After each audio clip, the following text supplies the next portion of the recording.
Tanggal 13 Februari, hari ke-44. Bacaan Bilangan pasal 13 sampai dengan pasal 16. Pemberontakan dan kematian di padang gurun.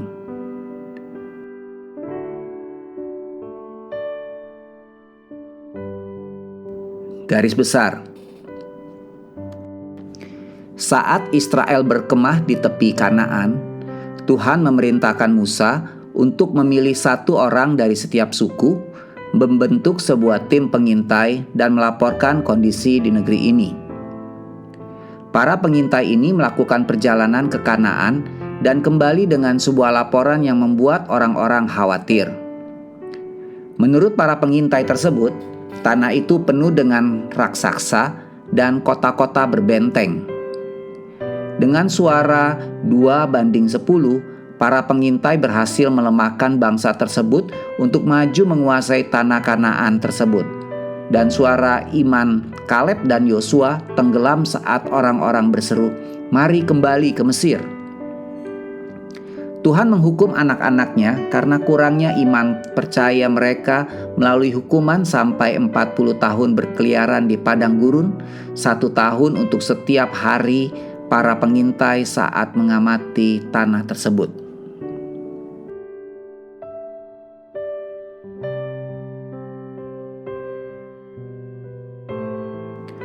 Renungan harian. Karena manusia tidak diciptakan untuk menyendiri tetapi berpasangan, maka tindakan Anda akan mempengaruhi kehidupan orang-orang yang dekat dengan Anda, keluarga, teman, dan rekan kerja. Oleh karena itu, keputusan yang Anda buat hari ini akan berdampak ke dalam kehidupan orang lain di hari kemudian, entah untuk kebaikan atau kejahatan. Orang-orang Israel yang menolak Tuhan di Kades segera menyadari konsekuensi menyakitkan dari ketidaktaatan mereka yang disengaja. Jika mereka tetap setia kepada Tuhan, tidak hanya mereka, tapi anak-anak mereka juga akan segera menikmati berkat dari tanah tersebut. Sebagai gantinya, orang tua dan anak-anak menderita selama 40 tahun pengembaraan di padang belantara sampai generasi yang tidak percaya telah meninggal dunia. Apakah Anda menghadapi masalah yang tampaknya tidak dapat diatasi hari ini? Seperti Kanaan pribadi Anda sendiri, penuh dengan raksasa dan kota berdinding? Ingatlah pada saat seperti ini, bahwa pakailah ukuran Tuhanmu, bukan ukuran raksasa Anda. Sikap seperti ini sangatlah penting. Luangkanlah waktu beberapa menit hari ini untuk membagikan Kanaan Anda kepada rekan doa atau anggota keluarga Anda. Kemudian bersama-sama meminta Tuhan untuk membantu Anda dalam membuat keputusan yang berdasarkan iman dan dapat mempengaruhi orang lain untuk kebaikan dan kemuliaan nama Tuhan.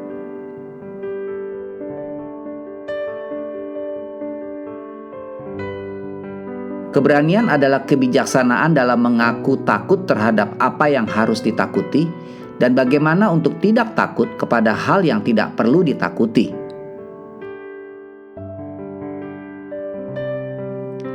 Pendalaman.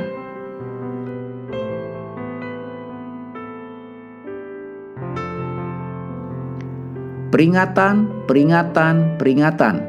Bilangan pasal 14 ayat 26 sampai dengan 35. Pemberontakan Israel di Kades, Bilangan pasal 14 ayat 26 sampai ayat 35, memberikan pelajaran penting mengenai harga dari sebuah ketidakpercayaan yang disebutkan 3 kali dalam Perjanjian Baru, yaitu dalam 1 Korintus pasal 10 ayat 1 sampai 12, Ibrani pasal 3 ayat 7 sampai 11, dan Ibrani pasal 4 ayat 1 sampai 11. Sebuah studi dalam pemberontakan, Bilangan pasal 16 ayat 13. Pemberontakan, rasa tidak berterima kasih, dan keengganan untuk menerima keadaan mereka dalam kehidupan yang mereka alami menyebabkan Korah dan para pengikutnya mengkritik Musa dan Harun. Mereka bahkan menyebut Mesir sebagai negeri yang berlimpah-limpah susu dan madu. Bilangan 16 ayat 13. Ungkapan yang digunakan Tuhan untuk menggambarkan tanah perjanjian. Pemberontakan itu menular, dan akibatnya 14.700 orang meninggal sebelum Harun menengahi dan Tuhan menghentikan wabah yang menghukum mereka. Amin. Tuhan Yesus memberkati.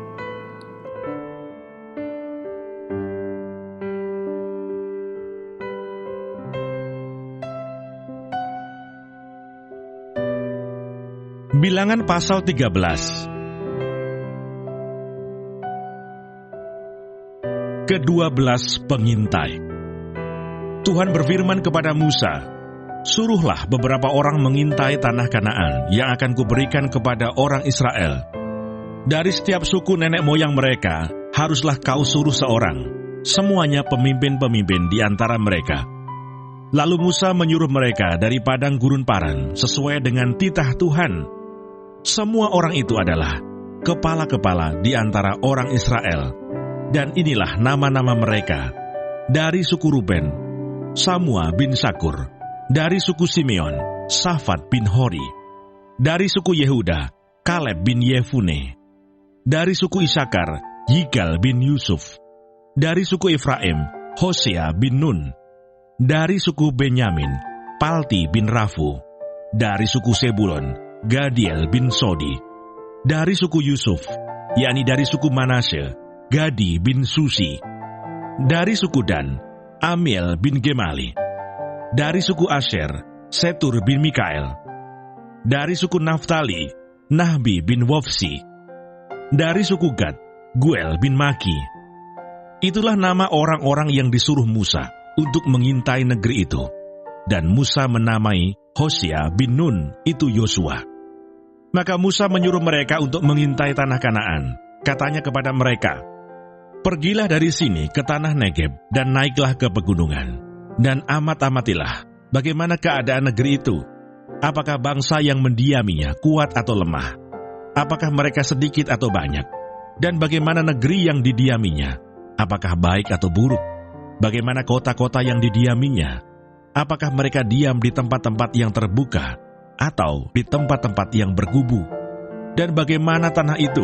Apakah gemuk atau kurus? Apakah ada di sana pohon-pohonan atau tidak? Tabahkanlah hatimu dan bawalah sedikit dari hasil negeri itu." Waktu itu ialah musim hulu hasil anggur. Mereka pergi ke sana, lalu mengintai negeri itu, mulai dari padang gurun Sin sampai ke Rehob, ke jalan yang menuju ke Hamat. Mereka berjalan melalui tanah Negeb, lalu sampai ke Hebron. Di sana ada Ahiman, Sesai, dan Talmai, keturunan Enak. Hebron didirikan 7 tahun lebih dahulu dari Soan di Mesir. Ketika mereka sampai ke lembah Eskol, dipotong merekalah di sana suatu cabang dengan standan buah anggurnya.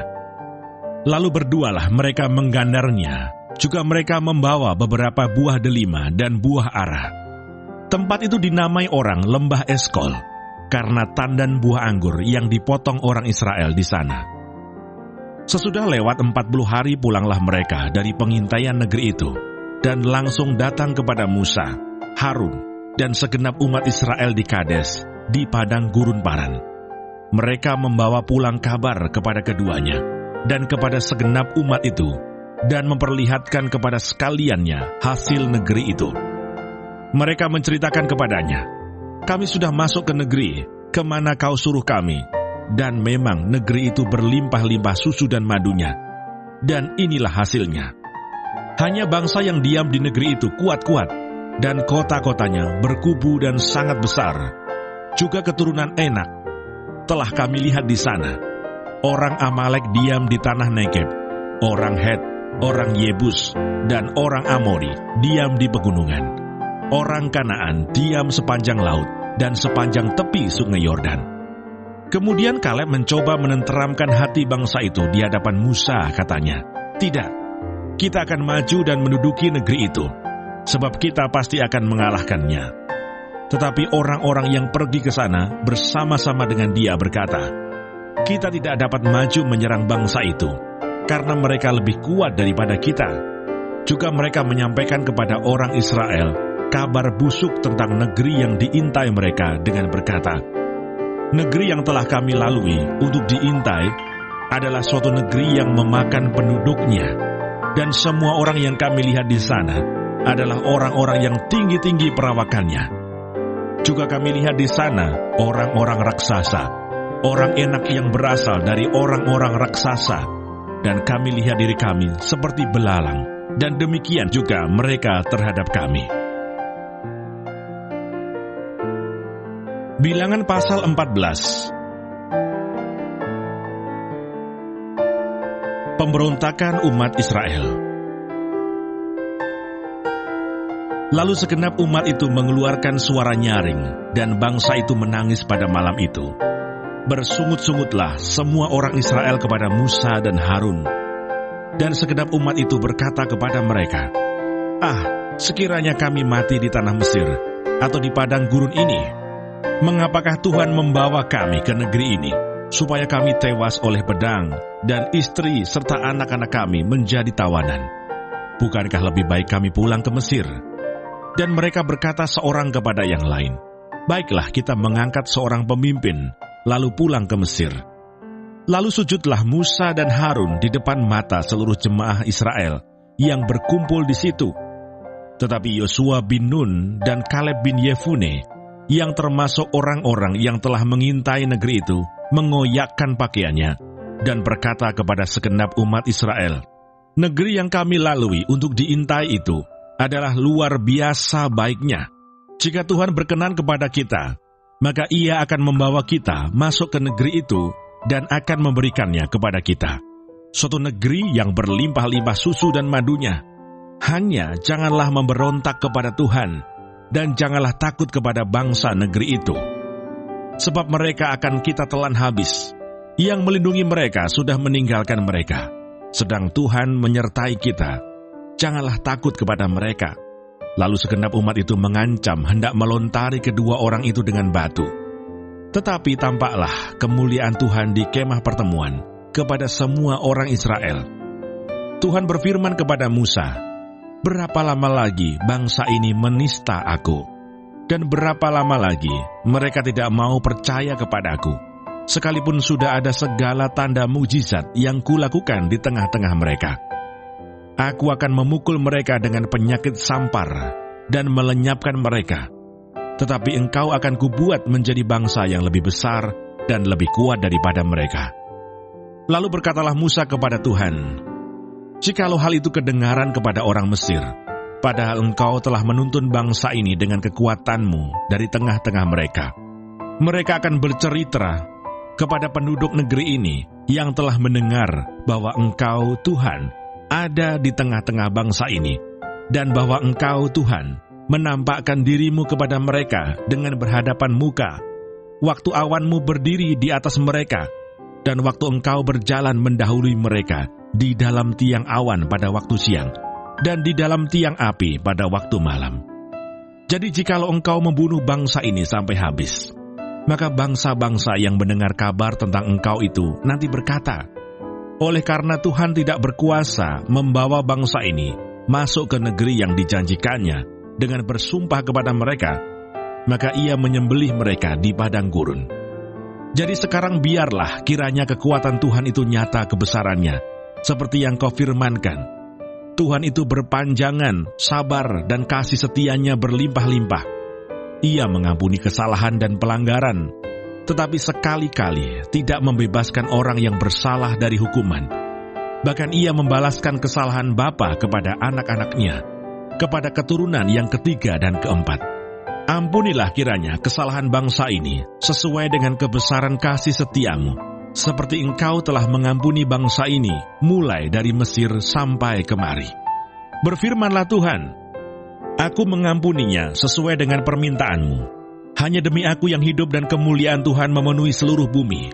Semua orang yang telah melihat kemuliaanku dan tanda-tanda mukjizat yang kuperbuat di Mesir dan di padang gurun, namun telah 10 kali mencobai aku dan tidak mau mendengarkan suaraku, pastilah tidak akan melihat negeri yang kujanjikan dengan bersumpah kepada nenek moyang mereka. Semua yang menista aku ini tidak akan melihatnya, tetapi hambaku Kaleb, karena lain jiwa yang ada padanya, dan ia mengikut aku dengan sepenuhnya. akan kubawa masuk ke negeri yang telah dimasukinya itu, dan keturunannya akan memilikinya. Orang Amalek dan orang Kanaan diam di lembah. Sebab itu, berpalinglah besok dan berangkatlah ke padang gurun, ke arah Laut Teberau. Lagi berfirmanlah Tuhan kepada Musa dan Harun, berapa lama lagi umat yang jahat ini akan bersungut-sungut kepadaku? Segala sesuatu yang disungut-sungutkan orang Israel kepadaku telah kudengar. Katakanlah kepada mereka, demi aku yang hidup, demikianlah firman Tuhan, bahwasanya seperti yang kamu katakan di hadapanku, demikianlah akan kulakukan kepadamu.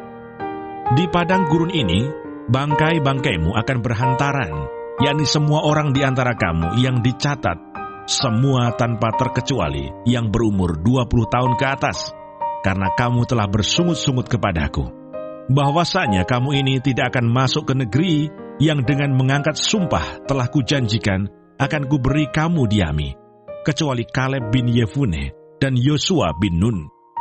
Tentang anak-anakmu yang telah kamu katakan, mereka akan menjadi tawanan, merekalah yang akan kubawa masuk, supaya mereka mengenal negeri yang telah kamu hinakan itu.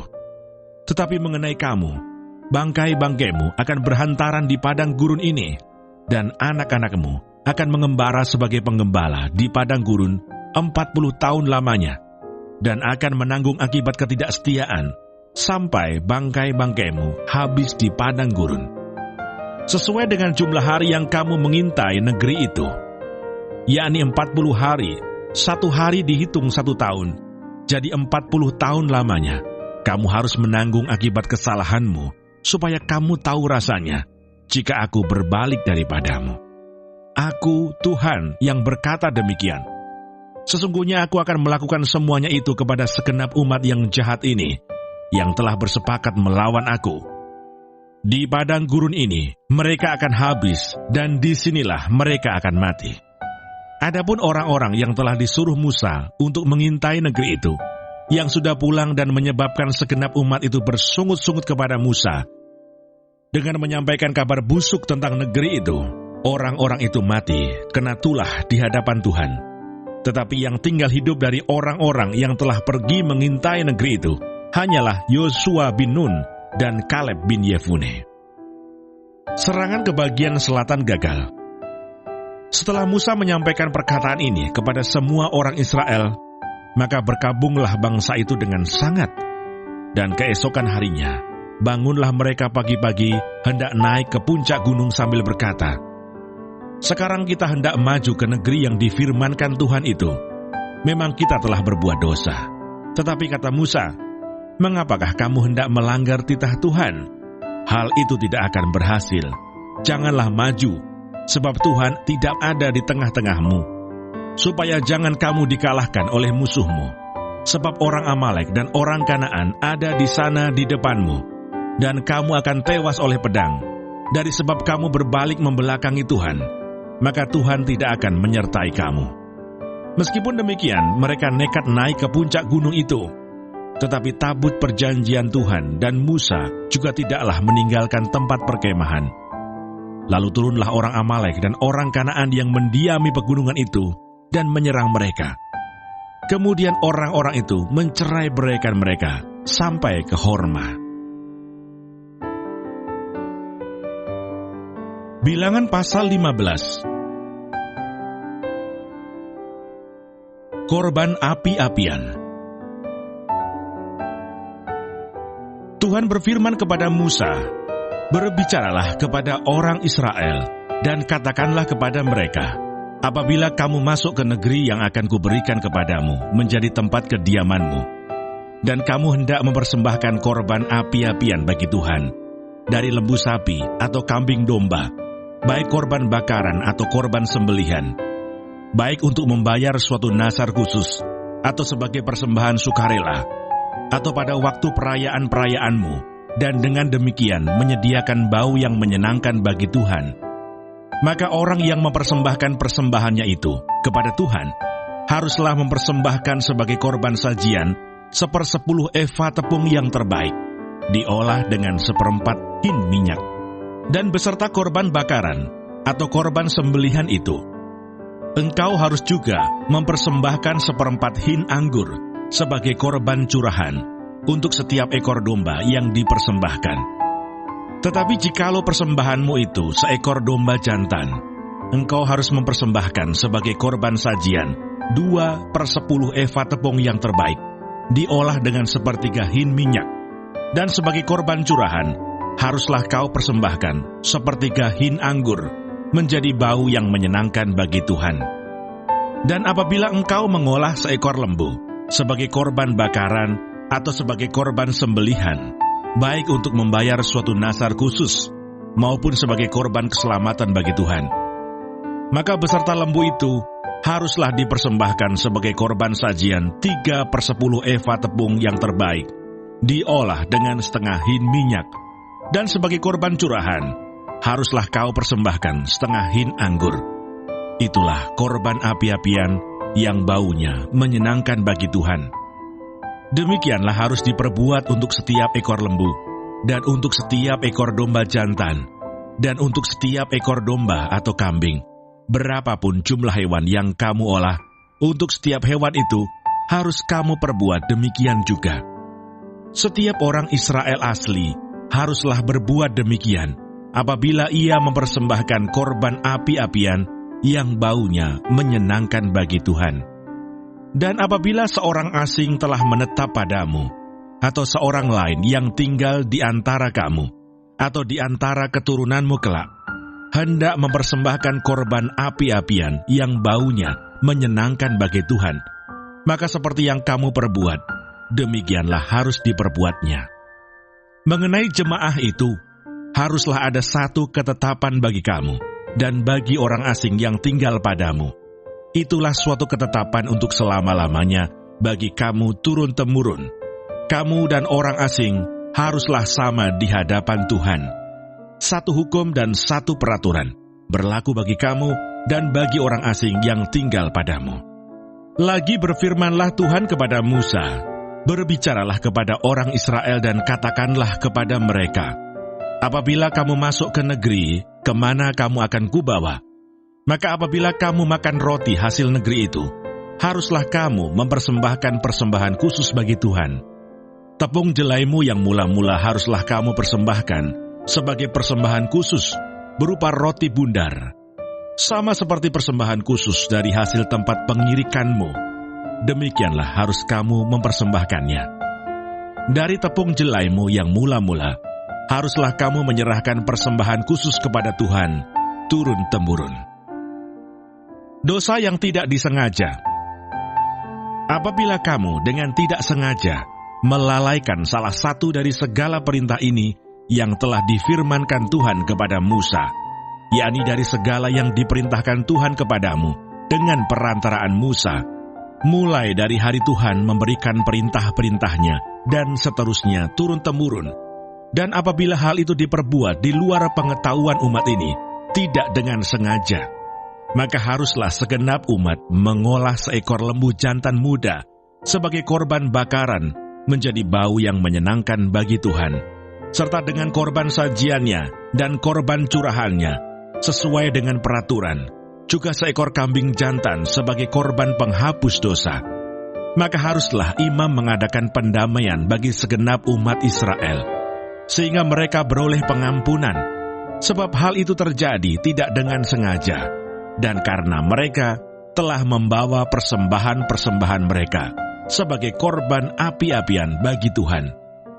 Juga korban penghapus dosa mereka di hadapan Tuhan karena hal yang tidak disengaja itu. Segenap umat Israel akan beroleh pengampunan, juga orang asing yang tinggal di tengah-tengahmu, karena hal itu dilakukan oleh seluruh bangsa itu dengan tidak sengaja. Apabila satu orang saja berbuat dosa dengan tidak sengaja, maka haruslah ia mempersembahkan kambing betina berumur setahun sebagai korban penghapus dosa. Dan imam haruslah mengadakan pendamaian di hadapan Tuhan bagi orang yang dengan tidak sengaja berbuat dosa itu, sehingga orang itu beroleh pengampunan karena telah diadakan pendamaian baginya. Baik bagi orang Israel asli maupun bagi orang asing yang tinggal di tengah-tengah kamu, satu hukum saja berlaku bagi mereka berkenaan dengan orang yang berbuat dosa dengan tidak sengaja. Tetapi orang yang berbuat sesuatu dengan sengaja, baik orang Israel asli, baik orang asing, orang itu menjadi penista Tuhan. Ia harus dilenyapkan dari tengah-tengah bangsanya, sebab ia telah memandang hina terhadap firman Tuhan dan merombak perintahnya. Pastilah orang itu dilenyapkan, kesalahannya akan tertimpa atasnya. Orang yang melanggar peraturan Sabat. Ketika orang Israel ada di padang gurun, didapati merekalah seorang yang mengumpulkan kayu api pada hari Sabat. Lalu orang-orang yang mendapati dia sedang mengumpulkan kayu api itu, menghadapkan dia kepada Musa dan Harun dan segenap umat itu.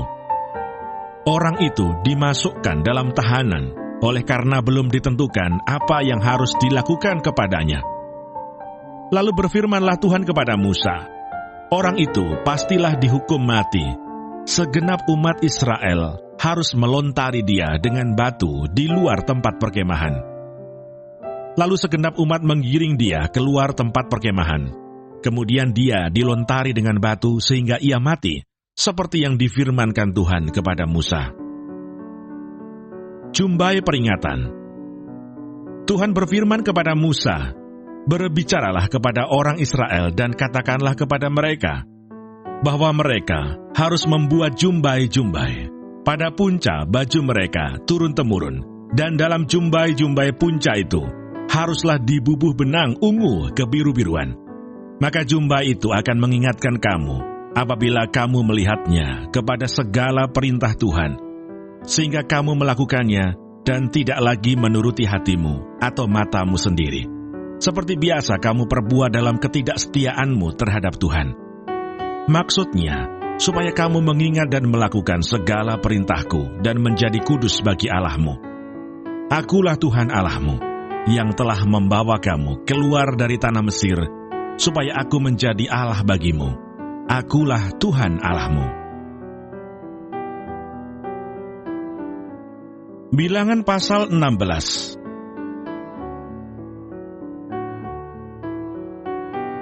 Pemberontakan Korah, Datan dan Abiram. Korah bin Yesar bin Kehat bin Lewi beserta Datan dan Abiram, anak-anak Eliab, dan On bin Pelet, ketiganya orang Ruben, mengajak orang-orang untuk memberontak melawan Musa, beserta 250 orang Israel, pemimpin-pemimpin umat itu, yaitu orang-orang yang dipilih oleh rapat, semuanya orang-orang yang kenamaan. Maka mereka berkumpul, mengerumuni Musa dan Harun, serta berkata kepada keduanya, "Sekarang cukuplah itu. Segenap umat itu adalah orang-orang kudus, dan Tuhan ada di tengah-tengah mereka. Mengapakah kamu meninggi-ninggikan diri di atas jemaah Tuhan?" Ketika Musa mendengar hal itu, sujudlah ia. Dan ia berkata kepada Korah dan segenap kumpulannya, "Besok pagi Tuhan akan memberitahukan siapa kepunyaannya dan siapa yang kudus, dan ia akan memperbolehkan orang itu mendekat kepadanya. Orang yang akan dipilihnya akan diperbolehkannya mendekat kepadanya. Perbuatlah begini, ambillah perbaraan-perbaraan, hai Korah, dan kamu segenap kumpulannya. Bubuhlah api ke dalamnya, dan taruhlah ukupan di atasnya, di hadapan Tuhan pada esok hari. Dan orang yang akan dipilih Tuhan, dialah yang kudus. Cukuplah itu, hai orang-orang Lewi." Lalu berkatalah Musa kepada Korah, "Cobalah dengar, hai orang-orang Lewi, belum cukupkah bagimu bahwa kamu dipisahkan oleh Allah Israel dari umat Israel dan diperbolehkan mendekat kepadanya, supaya kamu melakukan pekerjaan pada kemah suci Tuhan dan bertugas bagi umat itu untuk melayani mereka, dan bahwa engkau diperbolehkan mendekat bersama-sama dengan semua saudaramu Bani Lewi. Dan sekarang mau pula kamu menuntut pangkat imam lagi. Sebab itu engkau ini dengan segenap kumpulanmu, kamu bersepakat melawan Tuhan. Karena siapakah Harun, sehingga kamu bersungut-sungut kepadanya? Adapun Musa telah menyuruh orang untuk memanggil Datan dan Abiram, anak-anak Eliab, tetapi jawab mereka, 'Kami tidak mau datang.' Belum cukupkah bahwa Engkau memimpin kami keluar dari suatu negeri yang berlimpah-limpah susu dan madunya, untuk membiarkan kami mati di padang gurun, sehingga masih juga Engkau menjadikan dirimu Tuan atas kami? Sungguh, Engkau tidak membawa kami ke negeri yang berlimpah-limpah susu dan madunya, ataupun memberikan kepada kami ladang-ladang dan kebun-kebun anggur sebagai milik pusaka. Masakan Engkau dapat mengelabui mata orang-orang ini? Kami tidak mau datang. Lalu sangat marahlah Musa dan ia berkata kepada Tuhan, "Janganlah perhatikan segala persembahan mereka. Belum pernah kuambil satu ekor keledai pun dari mereka, dan belum pernah kulakukan yang jahat kepada seseorang pun dari mereka." Lalu berkatalah Musa kepada Korah, "Engkau ini dengan segenap kumpulanmu harus menghadap Tuhan, engkau dan mereka dan Harun pada esok hari. Baiklah kamu masing-masing membawa perbaraannya, membubuh ukupan di atasnya. Lalu kamu mempersembahkan masing-masing perbaraannya ke hadapan Tuhan, 250 perbaraan. Juga engkau ini dan Harun, masing-masing harus membawa perbaraannya." Maka mereka masing-masing membawa perbaraannya, membubuh api ke dalamnya, menaruh ukupan di atasnya. Lalu berdirilah mereka di depan pintu kemah pertemuan, juga Musa dan Harun. Ketika Korah mengumpulkan segenap umat itu melawan mereka berdua di depan pintu kemah pertemuan, tampaklah kemuliaan Tuhan kepada segenap umat itu. Lalu berfirmanlah Tuhan kepada Musa dan Harun, "Pisahkanlah dirimu dari tengah-tengah umat ini, supaya kuhancurkan mereka dalam sekejap mata." Tetapi sujudlah mereka berdua dan berkata, "Ya Allah, Allah dari roh segala makhluk, satu orang saja berdosa. Masakan Engkau murka terhadap segenap perkumpulan ini?"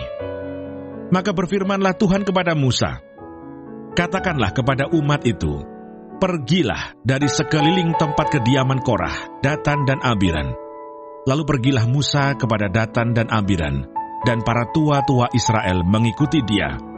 Berkatalah ia kepada umat itu, "Baiklah kamu menjauh dari kemah orang-orang fasik ini, dan janganlah kamu kena kepada sesuatu apapun dari kepunyaan mereka, supaya kamu jangan mati lenyap oleh karena segala dosa mereka." Maka pergilah mereka dari sekeliling tempat kediaman Korah, Datan dan Abiram. Keluarlah Datan dan Abiram, lalu berdiri di depan pintu kemah mereka bersama-sama dengan istrinya, para anaknya, dan anak-anak yang kecil. Sesudah itu berkatalah Musa, "Dari hal inilah kamu akan tahu bahwa aku diutus Tuhan untuk melakukan segala perbuatan ini, dan hal itu bukanlah dari hatiku sendiri. Jika orang-orang ini nanti mati seperti matinya setiap manusia, dan mereka mengalami yang dialami setiap manusia, maka aku tidak diutus Tuhan. Tetapi jika Tuhan akan menjadikan sesuatu yang belum pernah terjadi, dan tanah mengangakkan mulutnya dan menelan mereka beserta segala kepunyaan mereka, sehingga mereka hidup-hidup turun ke dunia orang mati, maka kamu akan tahu bahwa orang-orang ini telah menista Tuhan." Baru saja ia selesai mengucapkan segala perkataan itu, maka terbelahlah tanah yang di bawah mereka, dan bumi membuka mulutnya dan menelan mereka dengan seisi rumahnya, dan dengan semua orang yang ada pada Korah, dan dengan segala harta milik mereka. Demikianlah mereka dengan semua orang yang ada pada mereka turun hidup-hidup ke dunia orang mati, dan bumi menutupi mereka, sehingga mereka binasa dari tengah-tengah jemaah itu. Dan semua orang Israel yang di sekeliling mereka berlarian mendengar teriak mereka, sebab kata mereka, "Jangan-jangan bumi menelan kita juga." Lagi keluarlah api berasal daripada Tuhan, lalu memakan habis ke 250 orang yang mempersembahkan ukupan itu. Tuhan berfirman kepada Musa, "Katakanlah kepada Eleazar, anak Imam Harun, supaya ia mengangkat perbaraan-perbaraan dari antara kebakaran itu. Lalu hamburkanlah api itu jauh-jauh, karena semuanya itu kudus, yakni perbaraan orang-orang berdosa yang telah membayarkan nyawanya. Kemudian semuanya itu harus ditempa tipis-tipis menjadi salut mezbah, sebab telah dibawa ke hadapan Tuhan oleh orang-orang itu. Jadi semuanya itu kudus.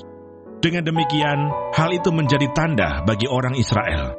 Maka Imam Eleazar mengambil perbaraan-perbaraan tembaga yang telah dibawa oleh orang-orang yang terbakar itu, lalu ditempa menjadi salut mezbah. Itu menjadi suatu peringatan bagi orang Israel, supaya jangan tampil orang awam yang bukan dari keturunan Harun untuk membakar ukupan di hadapan Tuhan. Dan jangan ia menjadi seperti Korah dan kumpulannya, seperti yang difirmankan Tuhan kepadanya dengan perantaraan Musa. Tetapi pada keesokan harinya, bersungut-sungutlah segenap umat Israel kepada Musa dan Harun, kata mereka, "Kamu telah membunuh umat Tuhan." Ketika umat itu berkumpul melawan Musa dan Harun, dan mereka memalingkan mukanya ke arah kemah pertemuan, maka kelihatanlah awan itu menutupinya, dan tampaklah kemuliaan Tuhan. Lalu pergilah Musa dan Harun ke depan kemah pertemuan. Maka berfirmanlah Tuhan kepada Musa, "Pergilah dari tengah-tengah umat ini, supaya kuhancurkan mereka dalam sekejap mata." Lalu sujudlah mereka.